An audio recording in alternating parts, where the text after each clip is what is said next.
You're able to see, you're able to identify whatever Paramashiva revealed to you. See, do not try to analyze it at the logical level, at a level like, if I had these problems, what did I do to solve it?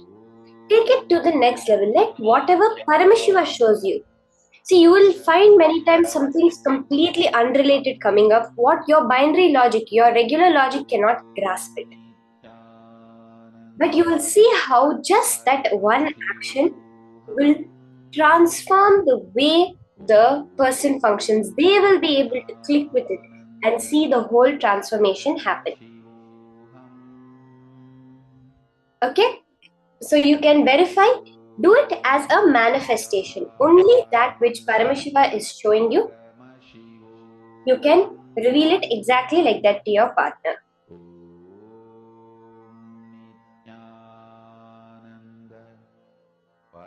Let's have a few more seconds, finish verifying.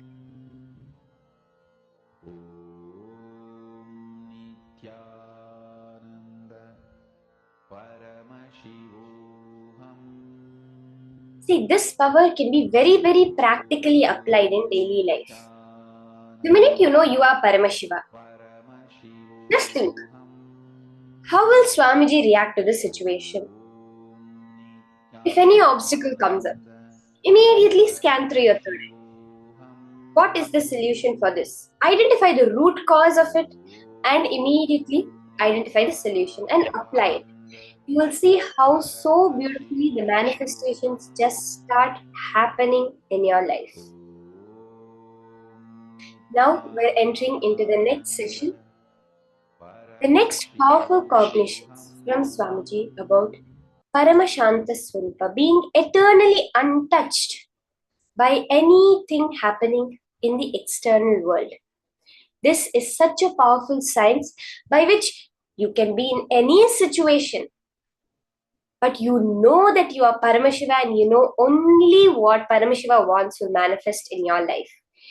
The peace that creates that ultimate space of Paramashiva, the Paramashanta Swarupa, you sit there as that peaceful form of Paramashiva. Let's now enter into these powerful cognitions from Swamiji.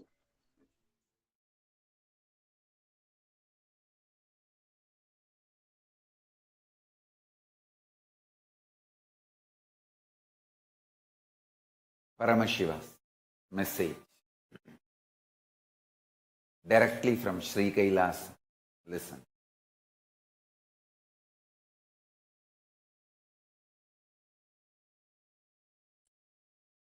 Tyaga, non-violence, unclutching, all these are not inactive, tamasic, inertia, lazy, tired, bored, withdrawn lifestyle.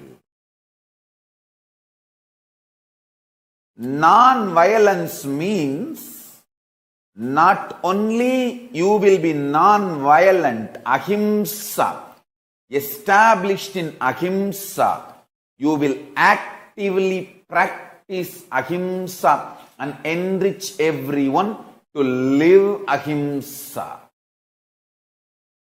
You will create an ecosystem where ahimsa can be practiced with integrity. Understand? All the infrastructures needed to keep the non-violence ahimsa alive. Media. Media is the non-violent way of reaching out to people and telling the real truths and facts. Like media, education mechanisms, everything should be actively filled with the truths, ideas about non-violence, yaga, spiritual strength, powerful cognitions, all these great truths. Listen. Again and again and again, I am trying to make them really stronger. Understand? Strength is intelligent way of existing. Strength is not violence. Strength is not terrorism. Strength is not conversion. Understand? Neither by conversion nor by terrorism any religion is going to survive in the future. Future of the religions is not going to be decided by their capacity of conversion or terrorism. No, that period is over. The next generation is not interested in conversion or terrorism. It is interested in living the life and life positive.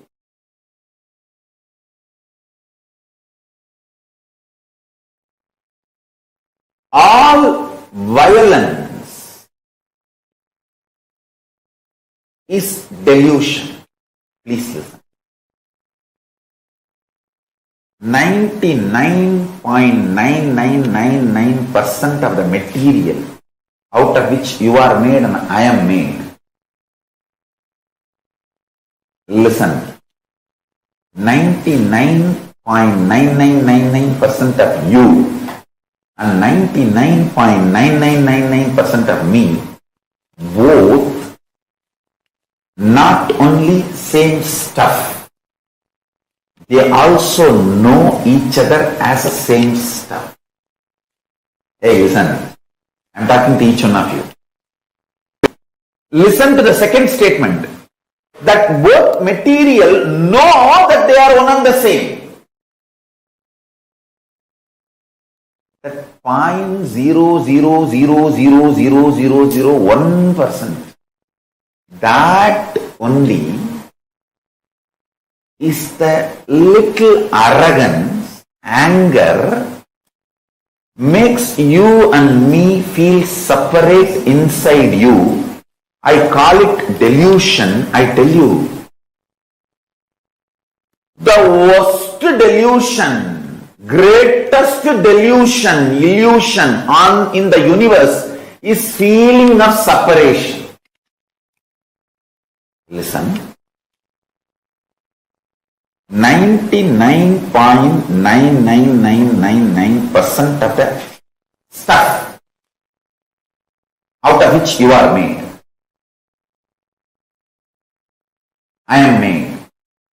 All of us are made. That stuff is same. And the most important thing is not only it is same, it knows we are all same.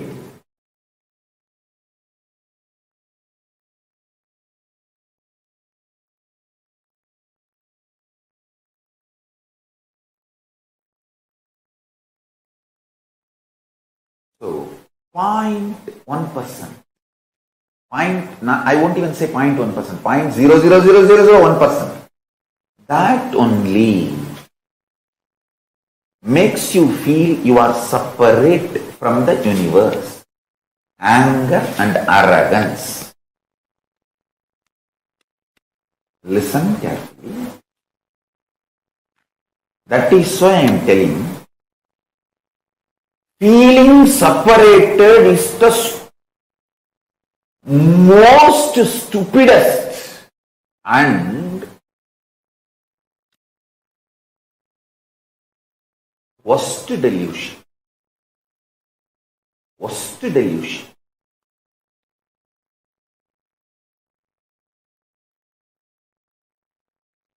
It is from the feeling separated stems violence. Violence is rooted in feeling separated. Royal knowledge, royal secret. feeling separation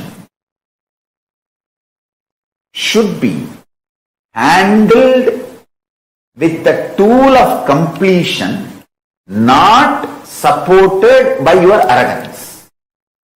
When you feel separated, do not try to support your thought currents with arrogance. No. Try to deal yourself with completion. I am telling you some of the basic truths.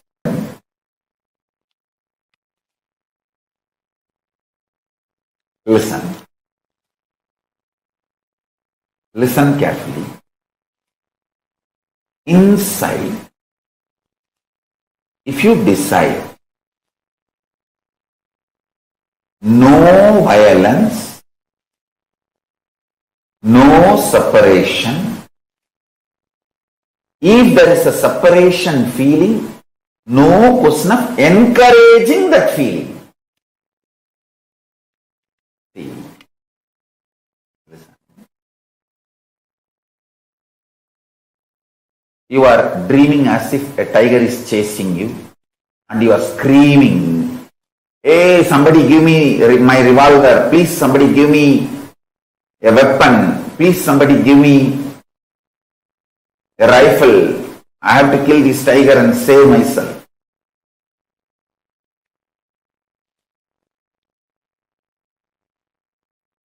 Unless your wife is really angry with you, she will not give you the revolver. Because if you get the revolver in the deluded state, you will surely kill yourself or the people around you, not the tiger you are seeing in the dream and in your delusion.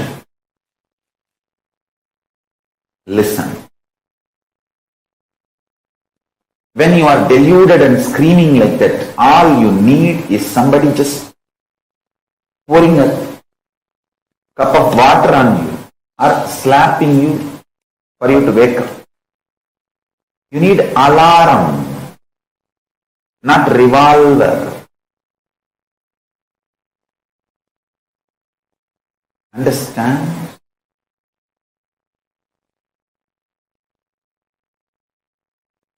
The inside you healing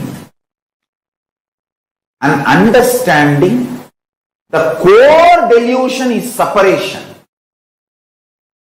From that core delusion starts all violence and violent strategy. If you understand this, you will become non-violent for your whole life.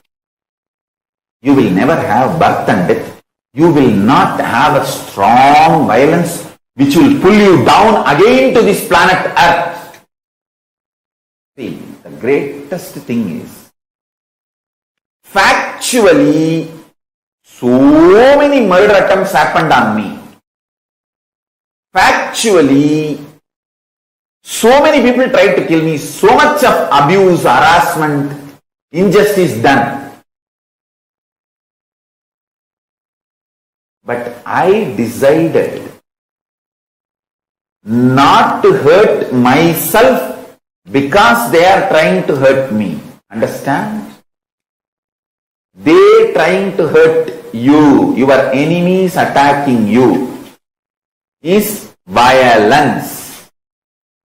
But if you become violent, you are hurting yourself also.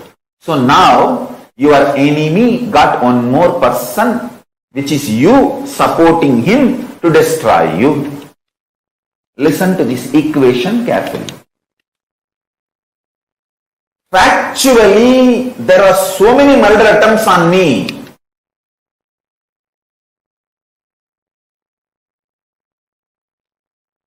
Lawfare, character assassination, murder attempts, assassination attempts, literally destroying my whole hard work and sangha, making me illegitimate. Everything happened in factual level. The evidences are there all over the internet. But in my core inner space, I did not allow the reaction of violence. Because of my clarity, separation is delusion. I started operating from the cosmic logic, cosmic law, dharma. Dharmo rakshati rakshitaha. If you protect dharma, dharma will protect you. Dharmo rakshati rakshitaha.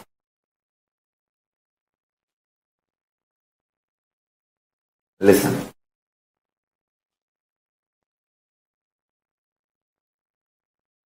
I operate from the cosmic law, cosmic logic. I never became violent. I only started analyzing what should I do now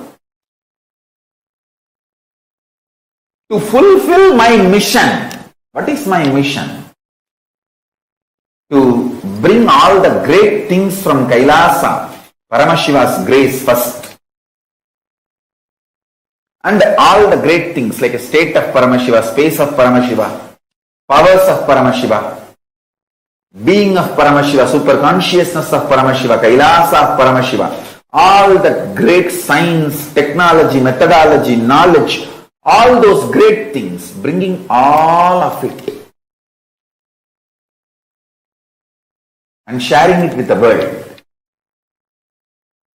I tell you, if you don't react, don't get agitated with violence inside, you will be so aligned to your purpose, you will be productive for yourself. Feeling productive for yourself is the ultimate completion you need when you need to die, when you need to leave the body. You see, when I need to leave the body, I am absolutely clear. I have feeling that productive for myself, my goal.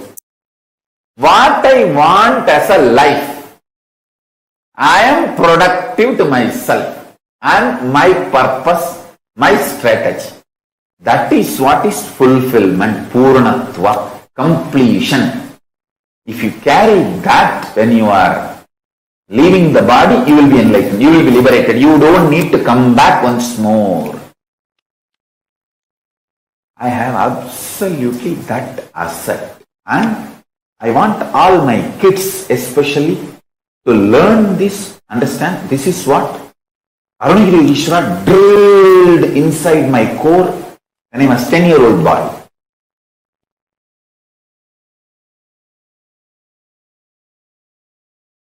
Listen carefully. This is the most important punch. Even if you are trying to clean up the mess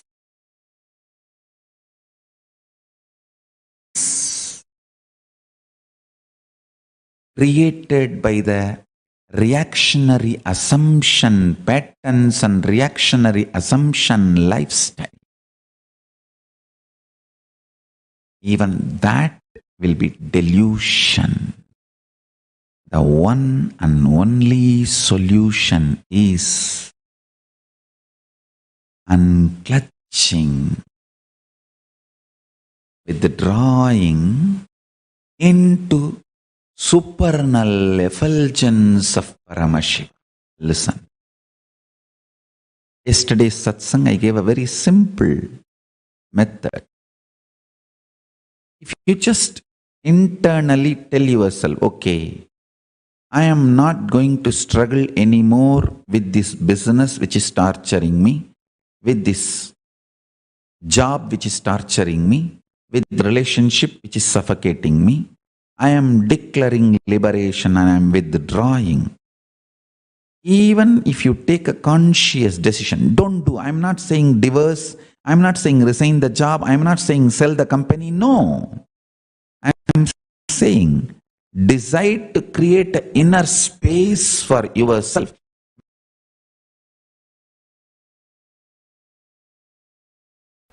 From the moment you wake up, the way you wake up, the way you feel about you and life when you wake up, and why you eat what you eat, why you do things what you do in the morning, how you run your life, why you do what you do in the daytime,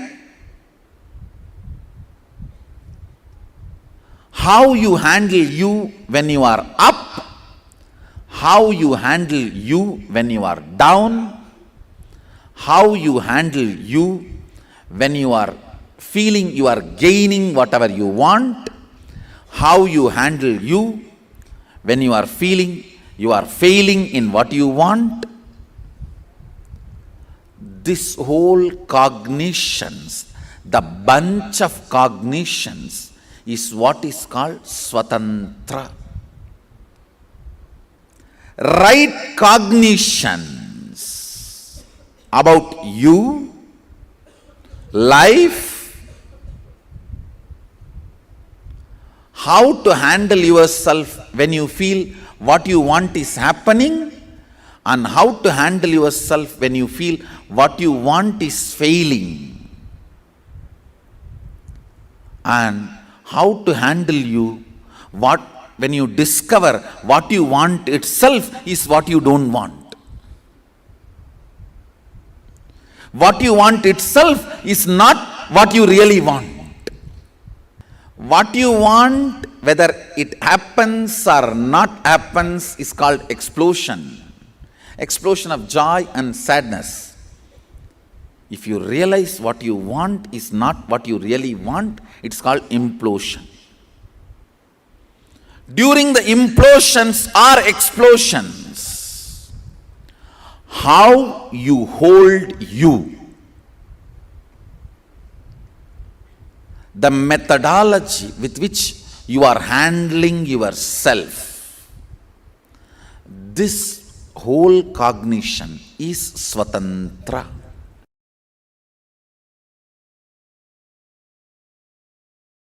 Listen carefully. Shanti means able to see the gap between what is the instinct of the I and what is the instinct of the mind. That is Shanti.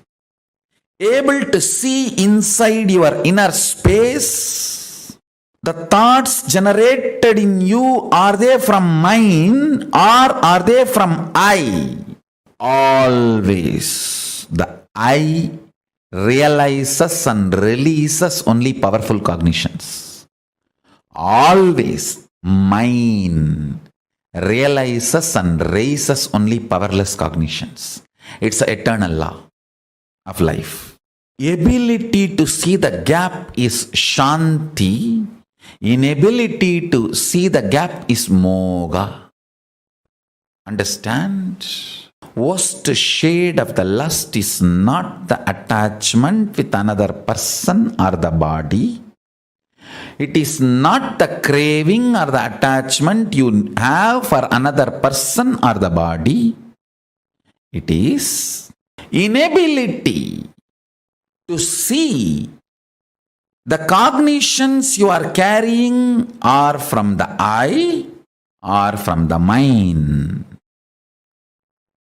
Shanti means ability to see the gap between these two.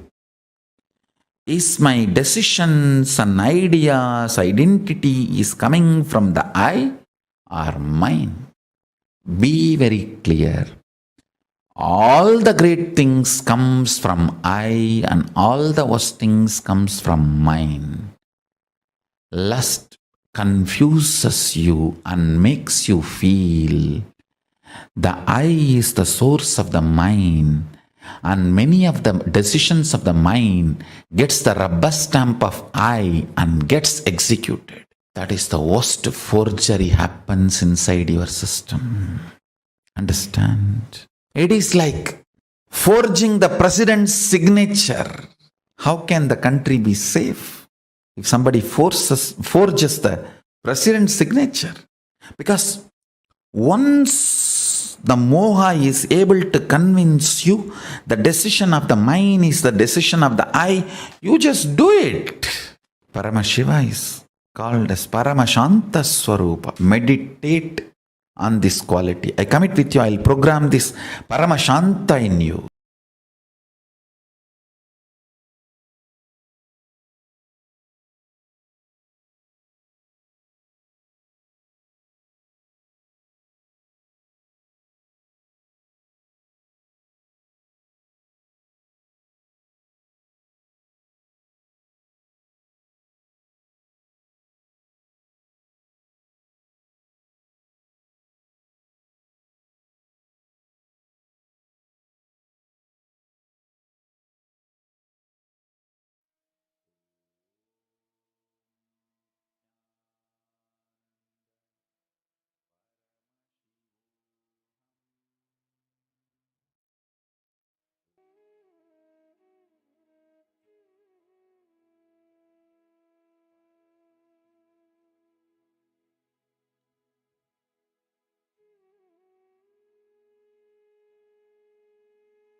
Sorry, I think my audio was muted.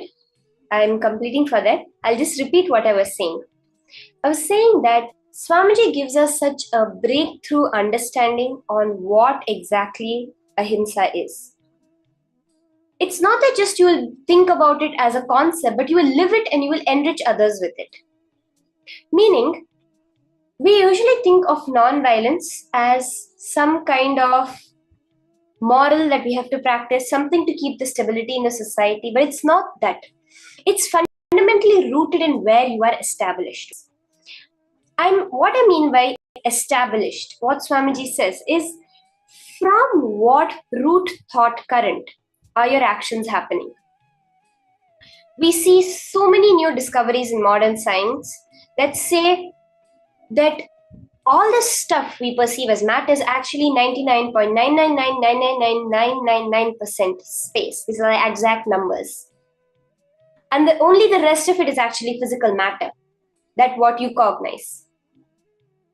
Now, if you associate yourself, if you take decisions out of the space of matter of that 0.000000001%, you're going to have the idea of separation. But when you are understanding the truth, the nature of reality, that yes, we are all space, we cannot be separate.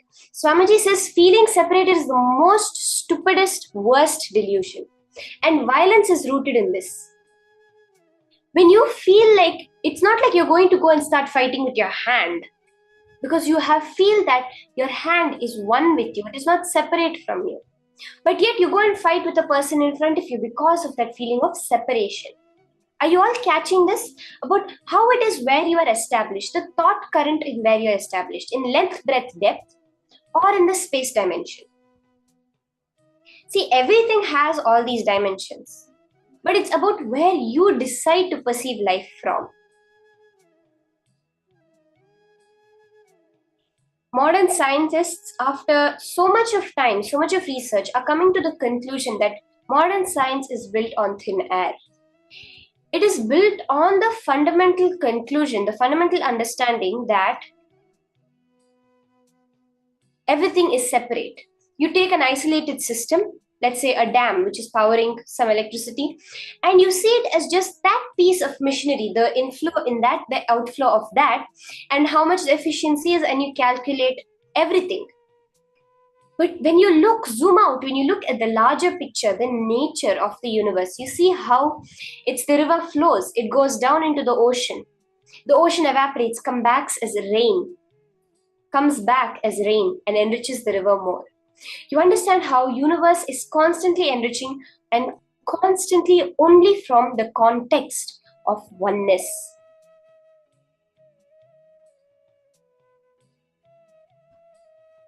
Swamiji mentioned another thing, which is Shanti, peace. When you're able to see the gap between what are the decisions you're taking out of I and the decisions you're taking out of mind. See, this is a very small gap. All the instinct of I and the instinct of mind, where when you look at all the things we define as me, I am this, I am that, it's always dependent on mine, on I have money, money is mine, therefore I am rich. Are we all relating to this example? Or else we say, health is mine, therefore I am healthy. It's always based on what is me. It's not the decision of I comes and generates the mind. When you're able to see this gap, that is Shanti. See, this is so profound. When you're able to see the gap between the I and the mind, the reactions of I and the reactions of mind. I is the name of God. It's a very beautiful saying by Ramana Maharshi. He says that I, the feeling of existence within you, is actually Paramashiva. That individual consciousness, that reflection is Paramashiva's reflection. From the I, it realizes and releases only powerful cognitions, Swamiji said. The mind realizes and raises only powerless cognitions. Can I have everyone post where you're able to see this in your life? Where the I and the mind, how the powerful cognitions, when you say, I am Paramashiva. I am eternal. It is not dependent on something that is mine. Yes, my body will eventually go back. I have the body. The body may be mine. But I am not the body. I am not bound by the laws of the body. Can I have everyone post one cognition where you're able to see this? This gap, this shanti. Because it creates so much powerfulness in you where you know that you're not defined by the mind, you're only defined by you, by your existence as Paramashiva. Ma Jnana Swarupini, Ma Virupaksha, Ma Parashakti, Ma Maheshwari. Can I have all of you post one place in your life where you're able to see that gap between the I and the mind? Are we all understanding? Marita, Ma Hongsu, Ma Rani Iyer. Can I have you just post quickly? Ma Bhavani, Ma Pratipa, Ma Jayalakshmi. If you can all just post very briefly, whatever you're able to see as this gap between I and mind, what are you able to understand as the gap between I and mind in your life? Okay, Ma Gangapriya has posted. Such a beautiful name, Ma Gangapriya. I versus mind. My love, my engagement, my emotions feeling lonely. Okay? When you are able to see that gap based on what is external versus based on the truth, you experience that shanti.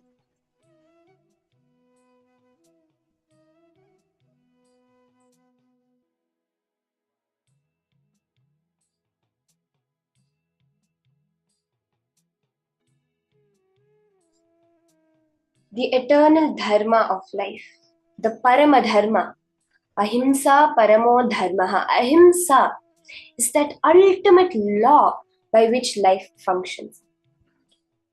We see that modern day science is based on so many flawed assumptions which scientists themselves are telling, one of which is the idea of survival of the fittest is the law of existence, propagated by the Darwinian theory of evolution, which says that the might is right, but actually life does not function like that. Nature itself does not function like that.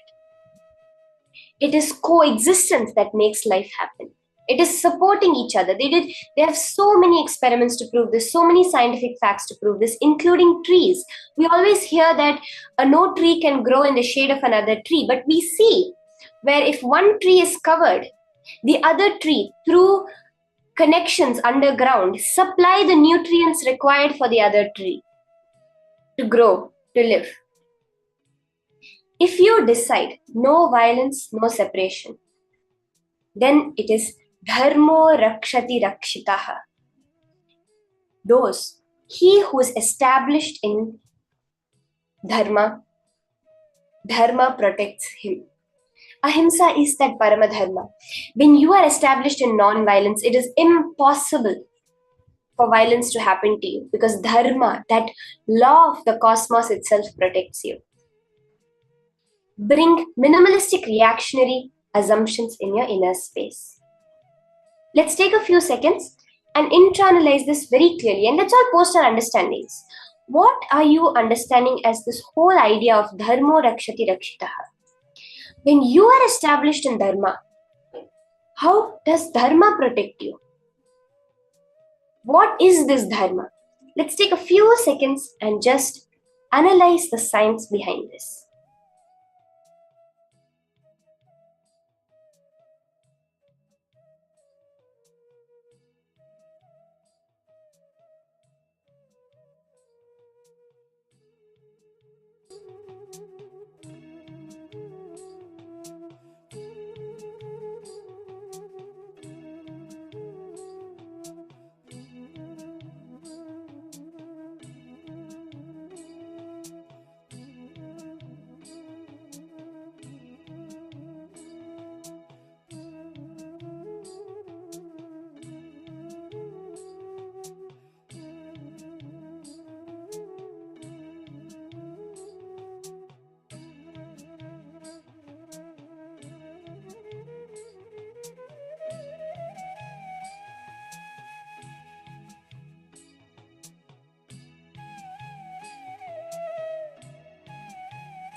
Now, let's take a few seconds. We're going to have a quick exercise.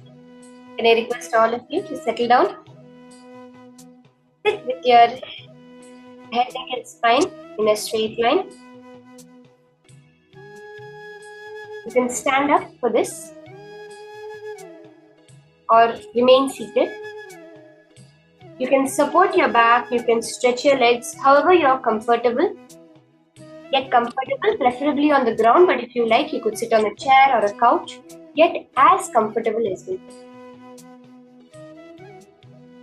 Completely freeze your body. Every inch of your body, completely freeze it.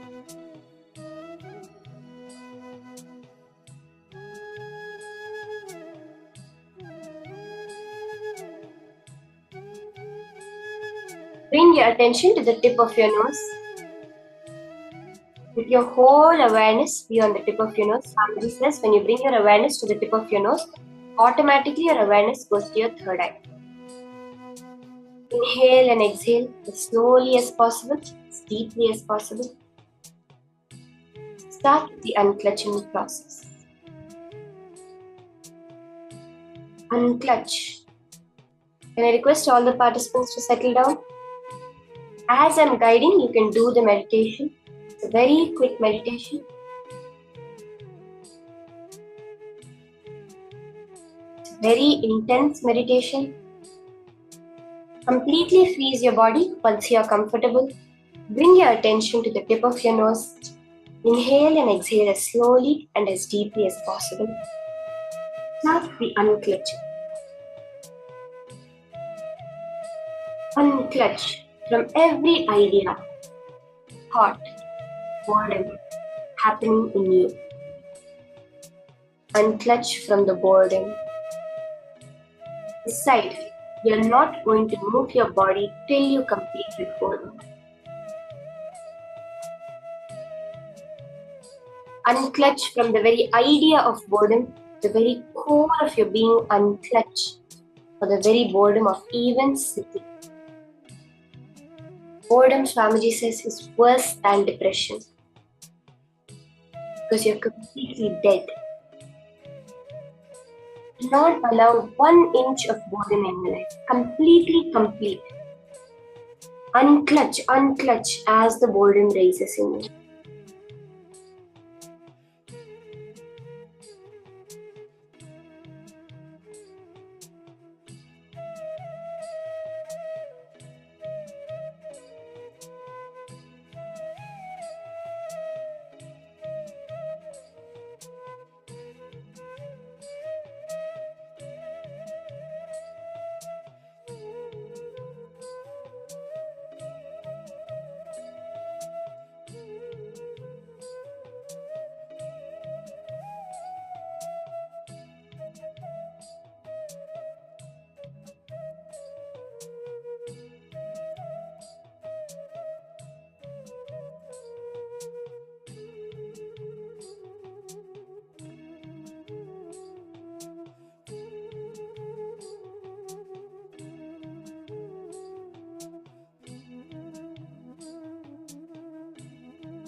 Swamiji says, you can all relax now.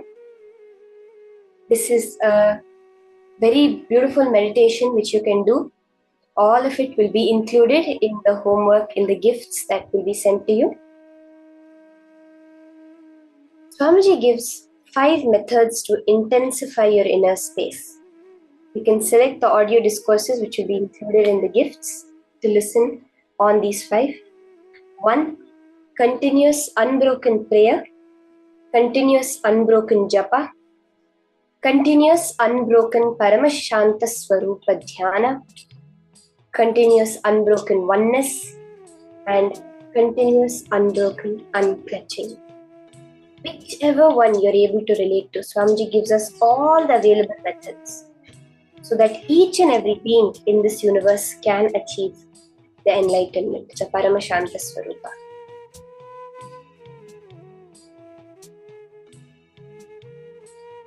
Now, we're going to be entering into the power manifestation session. Let's all get ready. Continuing this power of Swachandachari, being able to free yourself and others from any obstacle. I think in this round, let's all free ourselves from one obstacle. So in the previous round, we connected to another person.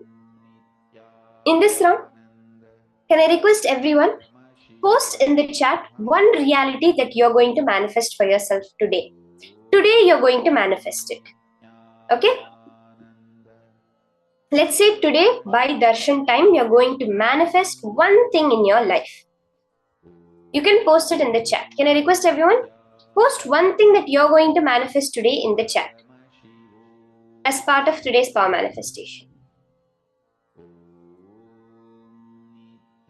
Ma Geetanjali, okay. Ma Indra has posted, I'm happy when outside in the garden.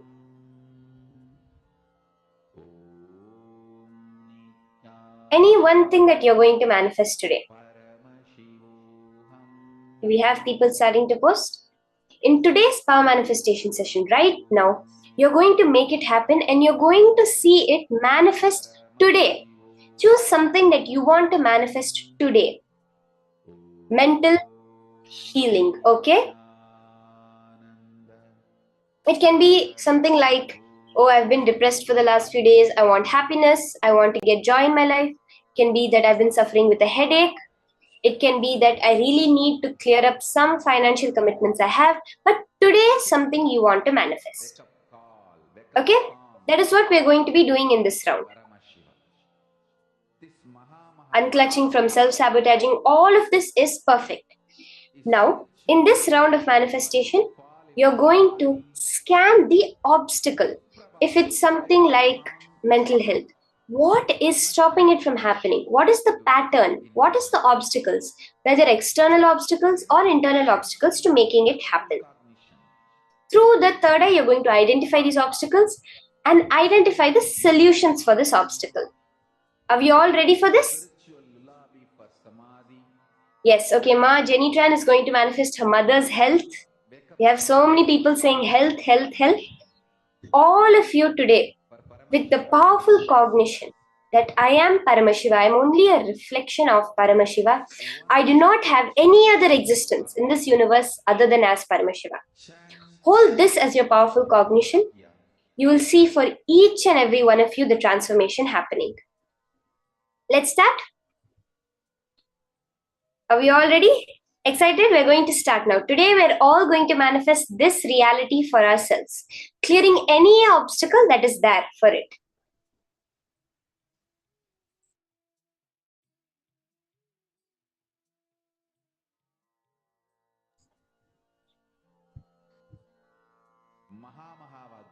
Let's hope we all have our own consent to make this reality happen. Okay, let's start. You can sit with your head, neck and spine in a straight line.